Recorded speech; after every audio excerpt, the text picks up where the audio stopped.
So at this time, we're going to discuss the standard workflow of what it looks like when you're hooking up your IV lines, your drips, other things to your swan and to your subclavian, okay? Every patient that comes back from open heart surgery has a standard order set.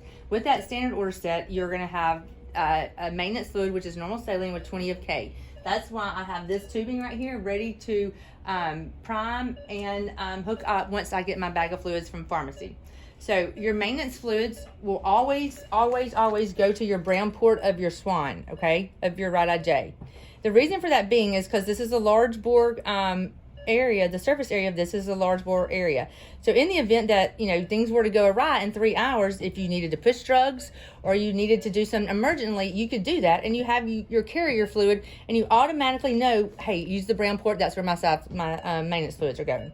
Your pigtail of your right IJ should always be just saline locked. This is used for, you can give blood products, you can give albumin.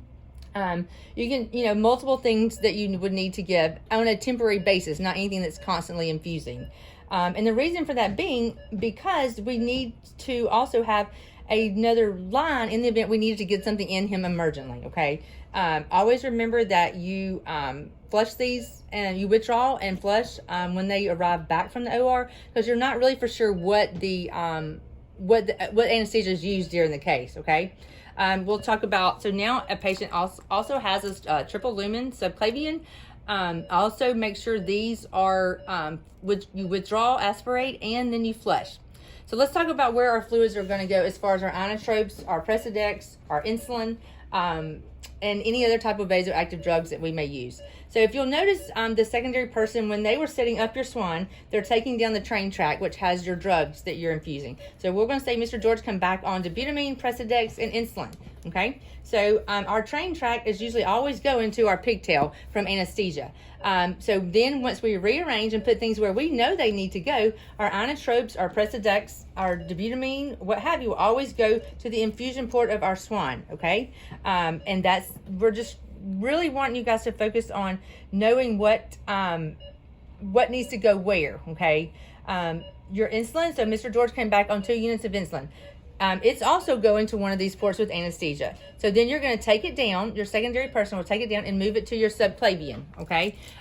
It will run by itself. It doesn't matter whether it's 2 units an hour or it's 10 units an hour. It's going to get to the patient. Don't always think you have to have a carrier fluid. The second part of that is you would never want to bolus anyone with insulin. So I always put it to my subclavian, and then I leave it. You don't ever piggyback anything into it, and you don't ever push anything through that as well, because that's your insulin.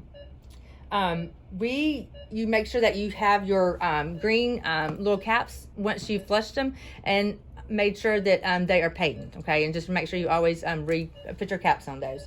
And the same thing goes for your pigtails here. Once you're done with it, make sure that you put your little green caps on there. So just to do a little quick recap, the maintenance fluids always go to your brown port of your right IJ.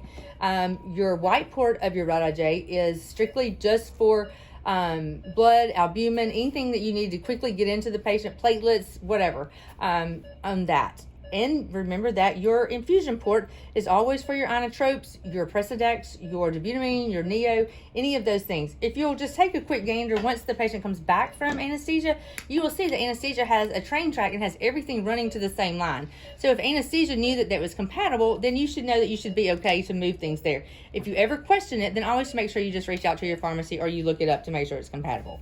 But just always kind of make note of that once they come in the door with the train track of where things are going.